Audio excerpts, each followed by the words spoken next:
Final word daily.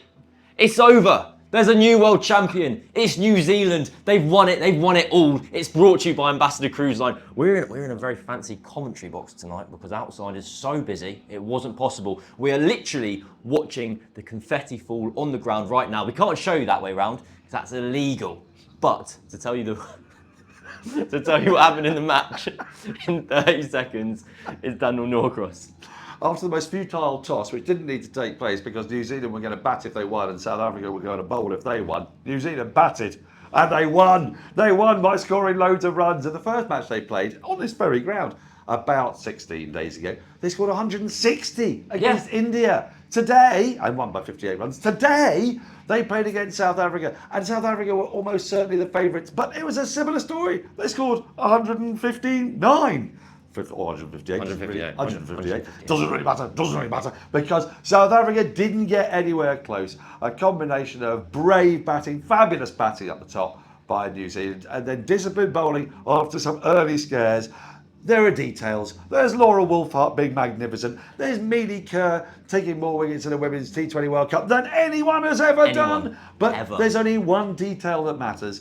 On the day that New Zealand's netballers won something and New Zealand's men won a test match in India and more men sailed a bit and won the biggest win of all, a World Cup, is New Zealand, and I'm a little bit tearful because of Susie Bates and Sophie Devine and all of them, and they're all really lovely people. It was great.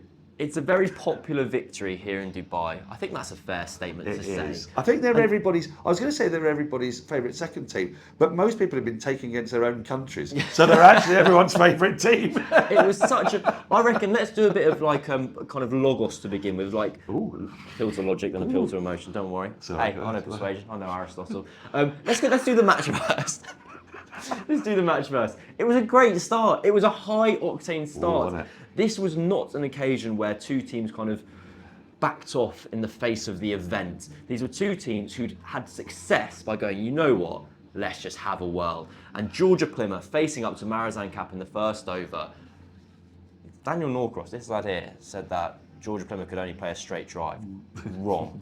Absolutely incorrect. Two wonderful pull shots, one square, one over mid-wicket, set this final up, and it just continued at that pace forever. This was a game where, again, I'm starting to wonder whether the pitches were actually like really slow and bad and it was all turgid to begin with, or whether people just weren't trying to score runs, and now they are, and it's really exciting. Yeah, I was thinking that the entire time. It was brilliant because they actually tried to score runs. You keep on saying it, and I entirely agree with you. What happens if you show intent? And if you do it in a Kiwi accent, intent, it's somehow even more effective. And it was like that. The first 3 overs were chaotic and brilliant because Susie Bates is always charging around the crease. Like you never know whether she's going to go outside the off stump or outside the leg stump, down on one knee, just hop up and down like a kangaroo. I have no idea what she'll do next. And neither does the bowler, that's the idea. But I wasn't quite expecting Georgia Plymouth to do that. And Cam, you're absolutely right. She nailed a couple of glorious shots the first over, square of the wicket on the leg side. Still haven't seen a cut shot, incidentally. Who needs it? Yeah, well, I don't want to be hypercritical. But then it was about, how do you manage your resources if you lose a couple of early wickets? And they did. They lost a crucial wicket of Plymouth first, but then Bates. And so Devine didn't get going. Everything was, we thought, it's going to be all down to Amelia Kerr. They're going to crumple in a heap. We know nothing about that lower order. Maddie Green, what the hell is she doing in that side? I've never seen her score double figures. Well, what do I know? She came in at the very end and tonked a 6. But more importantly, to me, the innings of the match actually was by Brooke Halliday, a left-hander, and what a knock she played. And she signalled it with her first shot. She did this actually in Sharjah when she played that wonderful cut. Do you remember? Yep. And it sorry, off the bat. And this time it went, but it went actually straight to the fielder on the bounce. But you thought, hello, she's on here. And my God, she was on. And it was that gave them the impetus, that and the back end, a couple of overs, and it took them to a target. I thought 150 was within South Africa's reach. But once they got it up to 159 requirement, I think you are absolutely 100% correct to identify Brooke Halliday today. Halliday! And so, you've gone for that song. I've been going for Green Days. Brooke Halliday. Dun, dun, dun, dun. Oh, I don't know that song. Okay, that's fine. Because the difference, I cannot fathom in my brain that this team that's just won the World Cup, the team who I'm seeing doing snow angels in golden confetti in the middle of Dubai Stadium,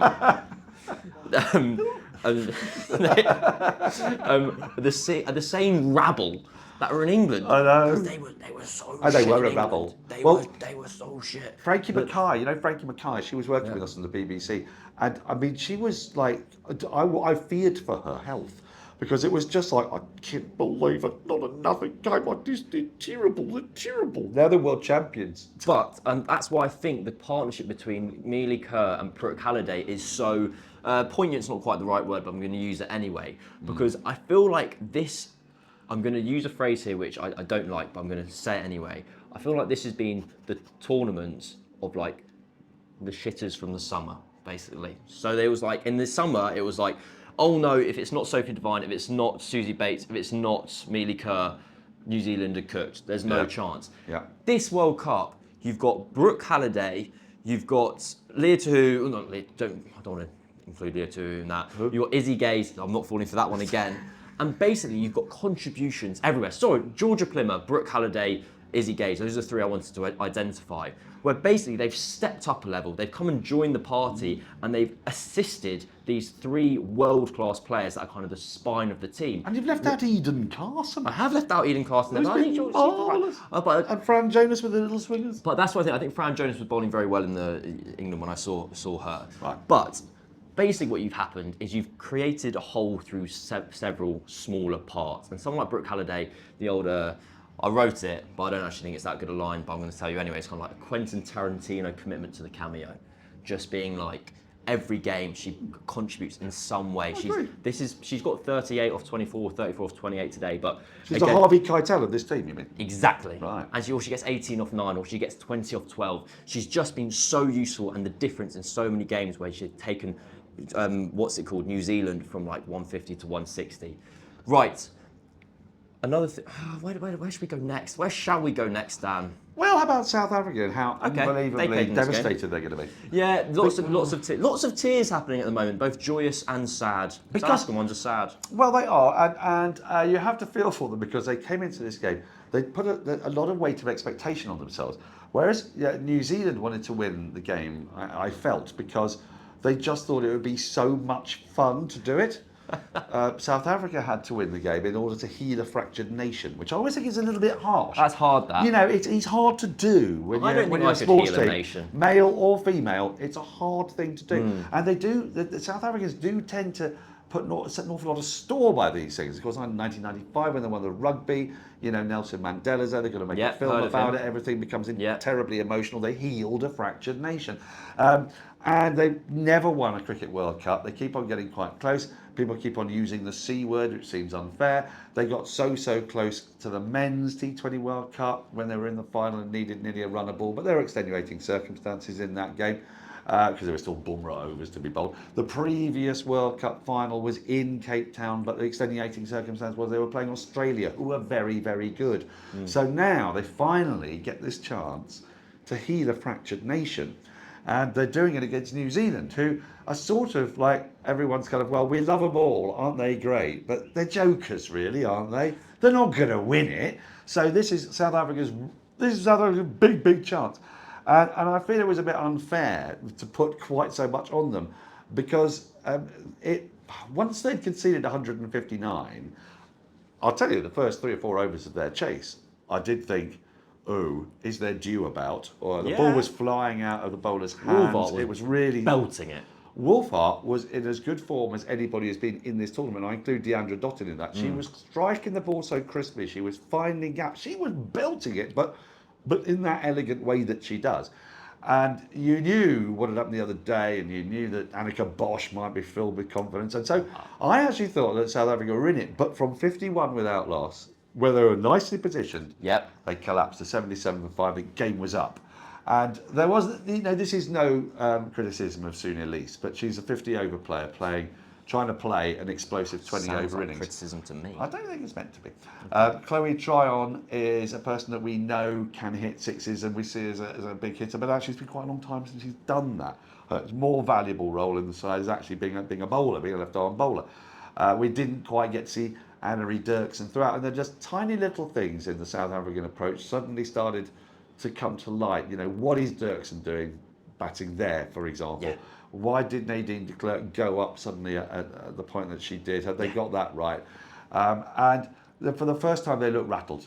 And I think partly because they had to heal a fractured nation, and I do think that is asking a lot. I just can't get over that, of a cricket team, and they all came into this tournament with stories about their hardships, and these are all valid. But you know, when it's all that, when it's like trying to fight against, you know, how difficult it's been and how hard life has been, then actually you probably sit there and subconsciously there's part of you going, yeah, it's rather difficult, isn't it? So it's rather difficult getting through all the dreadfully difficult things I've had in my life. Whereas for New Zealand, it's like, you World Cup winner. That's fun. So basically, South Africa had to overcome generational trauma, and New Zealand had to overcome 10 losses in a row. Basically. Yeah, that's what we're doing. Yeah, that's basically it. Hey, do you know what? Have I worked out in here where the rest of the show's going? Watch this. Oh yeah, this structure. So you segue, boy. And so we're talking about Laura Wolvaert in unbelievable form. Who gets her out? Amelia Kerr, player of the tournament, player of the match. 43 off 38. She then gets 3 for 24 or 4 overs, something like that. 15 wickets in the tournament. No one's done that. Not even an Australian. So 15 wickets in 6 matches. Fantastic performance, fantastic player. And I want to just mention her in passing when I want to get back to emotional, get back to heartfelt, I want to get back to fun. Amelia Kerr, superb. Brilliant performer. She knew when she was at the crease that she kind of had to be the one to hold it together, and then she didn't come onto the pitch. She was kind of cramping at the start of the fielding. She did. She had to have pickle juice. And so it was like, what's going to go on here? And then they were able to kind of hold her back a little bit. She came onto bowl. Brilliant. That over where she got Wolvaert and then Bosch, that was, I wouldn't say it swung the game. I think it took the game from like level favouring New Zealand into like very, very heavy favourites New Zealand. But we've done the pragmatism now of like actually what's happened from the match. Susie Bates and Sophie Devine. Something that was genuinely wonderful, and I mentioned this to you before, is I read the 2009 World Cup final match report when... Hey, what happened to the 2009 match report? Tell me about the 2009 match report while the bin's being emptied.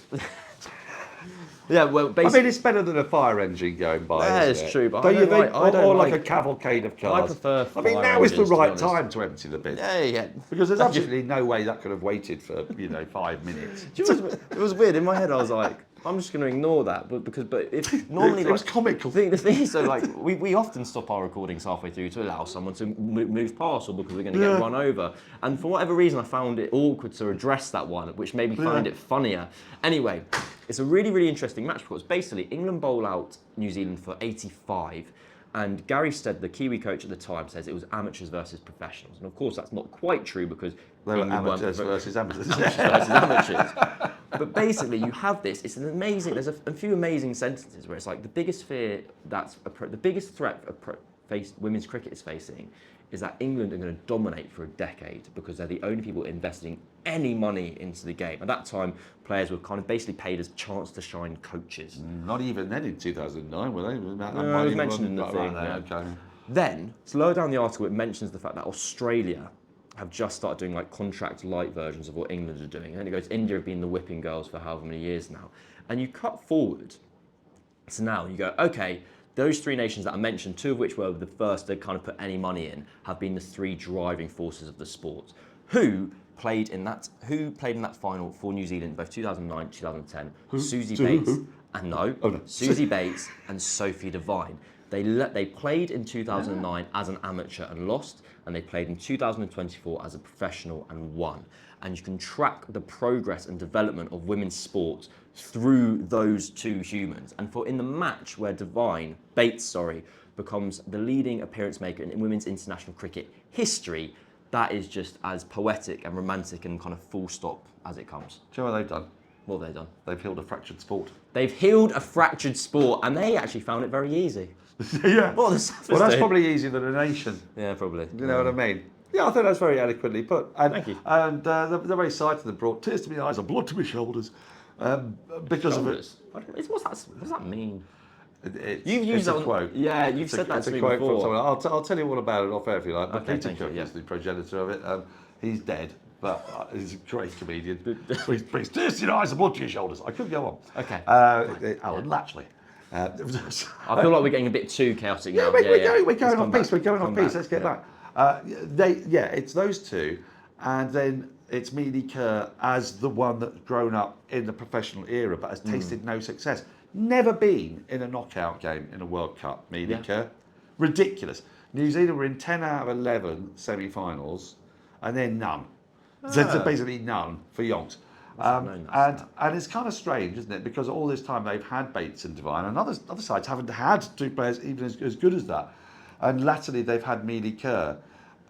What's wonderful for Amelia Kerr, you just think this is going to be a springboard, because Bates and Devine are going to retire at some point, but she will now have the memory of having played with some players out there, mostly bowlers, it's going to be said. I think they're still in need of some batters, but Brooke Halliday showed what was possible. She could be, the next Amy Satterthwaite, for example. Although she's more powerful than that and plays some very dynamic innings. Izzy Gaze has got genuine potential behind the stumps and can hit a long ball. I know you're still sceptical, but I think I did well. I'm biased, that's why I am. And the cheeky chipmunk, Georgia Plimmer, has been an absolute... I love Georgia Plimmer. The revelation. Do you know what she reminds me of, though, when I look at her? Yeah. I think that she is... she's like a chambermaid who is being flirted with by the captain in Downton Abbey, who's come back. He's come back from the war, and he's gone, and she's fallen for him. Yeah. And then Sophie Devine, she's the kitchen woman who actually runs the kitchen downstairs. He says, "Now then, Giorgio, I see the way you've been looking at that there, Captain. Now don't do that, because he's a captain, he's a bounder." "Oh no, I won't, no, Mrs. Hudson, I won't." And there's a bit of that with the hair, don't you think? With the ringlets and the hair. Is this like an analogy with is the person that she's not meant to be fancying like Susie Bates or something? And it's no, just generally speaking. Oh, you're talking about aesthetic? I thought you were making like a cricketing connotation. No, she sort of reminds me of an late Victorian Edwardian downstairs in a manor house that is, in danger of being deflowered by, the Lord of the Manor's errant son. Right. And I don't think in any way that's got anything to do with reality, or indeed her. But just the way she looks. Okay. Just the way she, which is one of the many things that is very, very beguiling about her. But the thing that's most beguiling about her is the way she smashed 2 4s through deep mid wicket today. Redemption arc. And that the wonderful straight drive.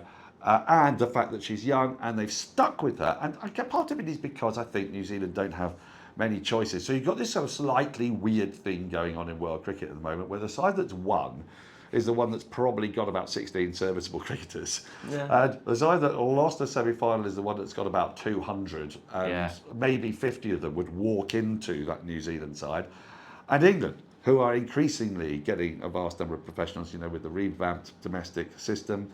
And maybe that just brought a greater focus to what they did. Maybe it gave, I keep saying this, a better role clarity, that, the Australian side has got too many batters and too many bowlers. Whereas for New Zealand, Brooke Halliday knows exactly what she's got to do. Yeah. Georgia Plimmer knows exactly what she's got to do. Their bowlers know exactly what they do. And South Africa are a bit similar. They don't suffer from the paralysis of choice. Correct. And, they only have 5 bowlers, such that there was an over today that was bowled by Brooke Halliday. Is that probably going to be Hall of Fame? I think we should. And on that note, we should move on. You should get the ad read ready. Yes. Because we're. Hey, it's the final. We're allowed to run a little bit wrong, but because at the end we can also reminisce and say how emotional we are. That is my Hall of Fame. Right. If you're watching on YouTube, nothing's going to change. If you're on Spotify, there's going to be an ad break, and we'll see you very shortly. We're back. It's the Final Word Daily. It's Ambassador Cruise Line. I told you if you're listening on Spotify, you'll see us again shortly. That doesn't make sense. You'd have heard us again shortly, and now you are. Dan's got an ad read for the last time. It may be the end of the Festival of Cricket. Well, actually, it is. In the UAE, but there's no need to pull the curtains down for winter just yet. If you still need your cricket fix, then how does a 7-night Cricket Legends cruise sound? Discuss everything you've ever wanted to hear about from legendary broadcasters Jonathan Agnew and Henry Blofeld, and stars of the game, Graham Gooch and Alex Tudor, all whilst visiting Europe's port towns in Amsterdam, Antwerp, Rouen and Honfleur. You'll be entertained throughout your journey with Q&As with the stars, plus theatre shows and much more. That's Ambassador Cruise Line.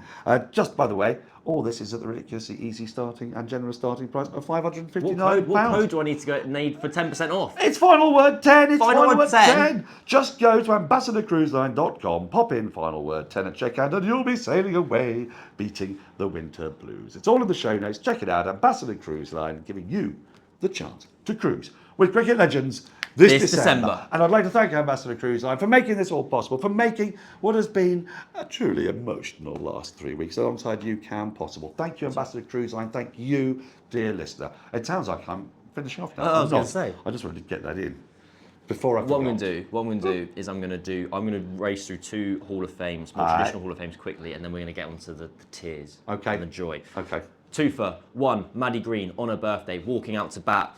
Hits a 6 in the last over. Great moment, World Cup final on her birthday. A statistic that shivered me timbers. Ooh. She walked into bat. She's played over 100 T20Is. Yeah. She's scored 1,092 runs at an exact strike rate of 100.00. Is that real? She'd hit the exact same number of runs as balls she'd faced, and I was like, that's amazing. And it's her birthday, which means that it's a round number or some shit, I don't know. Second one, Brooke Halliday. Came on to bowl, 1 bounce, second bounce, missed the strip, but it had missed, gone past the stumps. Terrible delivery. Anyway, 2 Hall of Fames done. It's the end of the World Cup. Just to be clear, though, by the way, it was simply one of the worst overs you'll ever see in your entire life. World Cup winner. And she took 1 for 4. It was magnificent. It was so bad. It was one of those overs that's so bad that it was unhittable. But it also did, by the way, show New Zealand's slight vulnerability because they had 5 bowlers, basically, and Brooke Halliday, when she had 1 over to bowl, kind of got away with Moida. And this was partly because there were players cramping up, there was exhaustion. It's Moida. There was a lot of that going on. And there was pickle juice, there was exhaustion, and fair play to the physios because the 2 sides out there were the sides which had the most settled lineups, and they didn't get injured until they got absolutely knackered right at the end. But well done. Well done, physios. Well done, the ICC, for getting it on. Well, if we're going to do our well dones, well done. Because, we've done a few of these tournaments now, and some of them can be a bit flabby and a bit difficult, but ICC Women's T20s tend to be great. The last one in South Africa was superb. Just 3 venues, Paarl, Cape Town, and Berga, which is nice and easy to get around. Paarl and Cape Town are so close together. Berga. That was actually good. That was pretty good, wasn't it? So they do these well. Here, just the 2 venues, but at such short notice. Back and forth, we got to do it. It was all really well constructed. I thought the pitches got better. 1 tiny gripe, and it is a small gripe. Boundaries, I think, were 4 metres. Yeah, it's not as much. Not massive, but 4, maybe. And also, can I say, I don't actually know if they're too big for a fixture like this. Like when you've got 2 teams that kind of at the...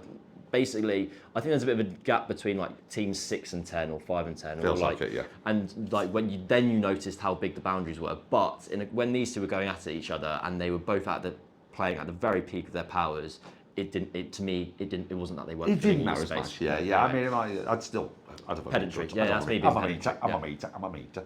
But I thought they did. Didn't they do well? I thought they did really, really well.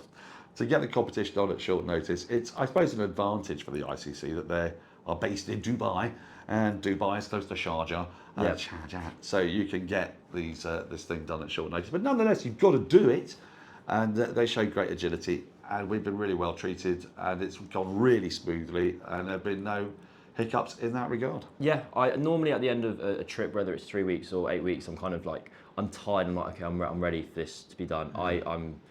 I'm rested. Let's go again. Yeah. Get the next one on tomorrow. It's been a wonderful trip. Daniel, I've always loved you, but I've loved doing these with you. Thank you very much to those listening, and thank you very much to those watching. Thank you to Ambassador Cruise Line. I've had the best time, and I look forward to seeing you guys again. I don't know, that sounds about right, doesn't it? Yeah, it does sound about right. Favourite moment, just one favourite moment. I've got still my favourite moment. I have my favourite moment. Yeah. It will still be, and it never will not be. Yeah.